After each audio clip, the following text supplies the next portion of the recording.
Alam mo, malalaman mo lang talaga ang halaga ng isang tao kapag wala na ito sa iyo.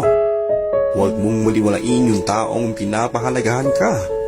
Baka kasi dumating yung panahon na kailanganin mo siya pero sinukuan ka na. Malalaman mo lang talaga ang halaga ng piso kapag nagkulang ang pamasahe mo. Katulad din na malalaman mo lang ang halaga ng isang tao pag wala na ito sa iyo. Pag wala na sa tabi mo at hindi mo na siya nakikita. Kaya bigyan mo ng halaga yung taong nagmamahal sa iyo. Huwag mo siyang hayaang magising sa katotohanan na marami at may mas mahigit pang iba bukod sa iyo.